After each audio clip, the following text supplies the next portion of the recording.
marilah kita mengambil iktibar, mempelajari daripada penuh pengajaran haji yang ditunaikan sejak zaman jahiliyah sehingga zaman Islam.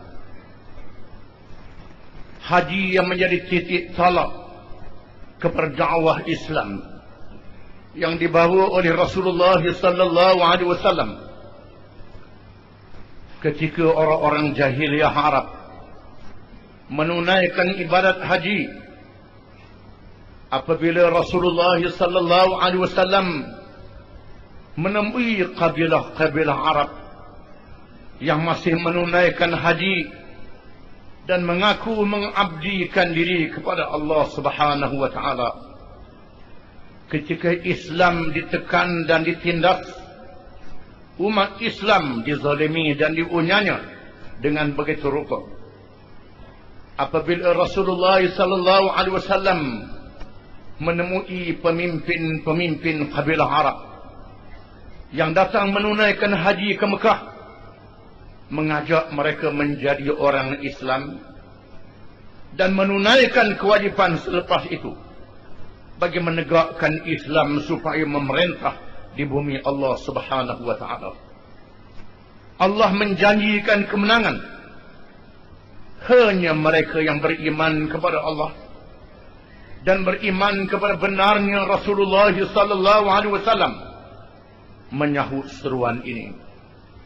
Memang benar itulah yang berlaku apabila pemimpin-pemimpin kabilah Bani Amir menolak dengan keras kerana mahukan habuan dunia yang dijanjikan. Dan apabila pemimpin-pemimpin Bani Syaiban menyatakan Islam adalah baik, tetapi mereka tidak bersedia untuk berjihad bagi menegakkan agama Allah kerana takutkan kuasa besar dunia yang kuat di zaman itu. Akhirnya Rasulullah sallallahu alaihi wasallam menemui golongan Aus dan Khazraj yang datang dari Madinah, mengajak mereka menerima Islam, menjadi orang Islam, dan mengajak mereka berbai'ah. Maka golongan Aus dan Khazraj yang bersih suci hati mereka mencari kebenaran dan menunggu kelahiran Nabi akhir zaman, bersedia untuk menjadi pengikut yang setia kepada Rasulullah sallallahu alaihi wasallam. Maka berlakulah bai'ah, perjanjian setia yang diucapkan oleh Rasulullah sallallahu alaihi wasallam.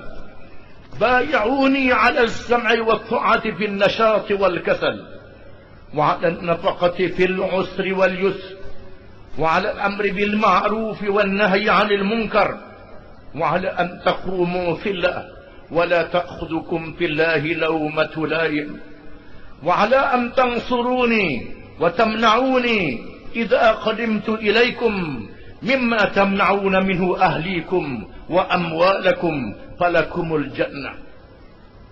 Maksudnya sabda Rasulullah sallallahu alaihi wasallam kepada pemimpin Aus dan Khazraj, aku mahu supaya kamu berjanji setia kepadaku, mendengar dan taat perintahku di masa cergas dan di masa malas, berjanji untuk menyumbangkan harta benda, membelanjakannya di masa senang dan susah, berjanji menyuruh kepada yang baik dan mencegah kemungkaran, berjanji untuk bangun bersama dengan aku bagi menegakkan yang benar daripada Allah, tidak mempeduli celaan orang yang mencela, dan berjanji untuk menolong aku dan mempertahankan aku sebagaimana kamu mempertahankan keluarga kamu dan harta benda kamu. Allah menjanjikan syurga kepada kamu. Apabila pemimpin Aus dan Khazraj mengadakan bai'ah, mereka digabungkan dengan generasi awal golongan Muhajirin yang telah dibelasah, yang telah dizalimi, yang telah ditindas selama 13 tahun. Maka berlakulah satu nuktah yang sangat penting dalam sejarah umat Islam. tegaknya satu kewajipan yang diperintah oleh Allah Subhanahu wa taala. Tidak cukup bagi seseorang Islam itu menjadi orang Islam, melainkan menegakkan Islam di atas suatu kerajaan dan pemerintah yang mendaulatkan syariat Allah Subhanahu wa taala.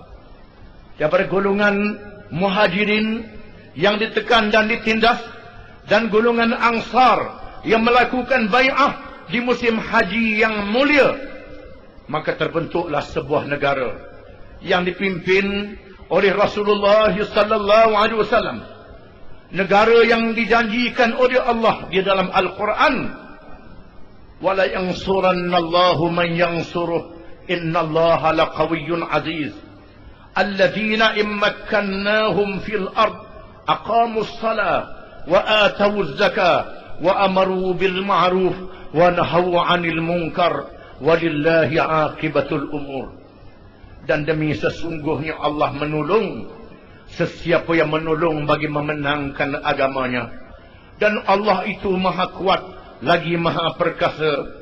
Orang-orang yang kami berikan kepada mereka kuasa memerintah di bumi, mereka mendirikan sembahyang, mereka menunaikan zakat, mereka menyuruh kepada yang baik, dan mereka mencegah kemungkaran. Negara yang ditegakkan oleh generasi awal umat Islam, yang terdiri dari kalangan mereka yang diajar, yang dididik dan diasuh oleh Rasulullah sallallahu alaihi wasallam, menjadi orang-orang Islam yang membaca Al-Quran dan beramal dengan Quran yang dibaca itu. Mereka mendengar hadis-hadis Rasulullah sallallahu alaihi wasallam dan beramal dengan hadis-hadis itu. Maka tegaklah sebuah negara yang besar, yang hebat, yang benar-benar menunaikan kewajipan yang dinyatakan oleh Allah. Wal takum minkum ummatun yad'una ilal khair wa ya'muruna bil ma'ruf wa yanhauna 'anil munkar wa ulaika humul muflihun. Dan hendaklah ada di kalangan kamu satu kumpulan orang-orang yang beriman, yang berdakwah, mengajak manusia kepada Islam seluruhnya, yang menyuruh kepada yang baik dan mencegah kemungkaran. Mereka itulah orang-orang yang mendapat kemenangan. Sesungguhnya mereka telah mencapai kemenangan, kemenangan di dunia dan syurga di hari akhirat. Kemenangan dunia apabila mereka mengalahkan jahiliyah Arab, bukan saja di zaman Rasulullah sallallahu alaihi wasallam, dan mengalahkan kumpulan yang murtad. Seterusnya mereka telah berjaya menjatuhkan dua kuasa besar dunia, Parsi dan Rom. Dua kuasa besar dunia, Parsi dan Rom, jatuh dan tumbang oleh golongan yang lahir di atas iman yang sebenar, beramal dengan amalan yang saleh, dan menunaikan kewajipan orang yang beriman, menegakkan Islam di atas muka bumi Allah Subhanahu wa ta'ala. Lahir daripada mereka yang dididik, yang diajar oleh Rasulullah sallallahu alaihi wasallam. Satu nuktah yang sangat penting berlaku di musim haji. Bukan sekadar menunaikan haji untuk mengerjakan ibadat.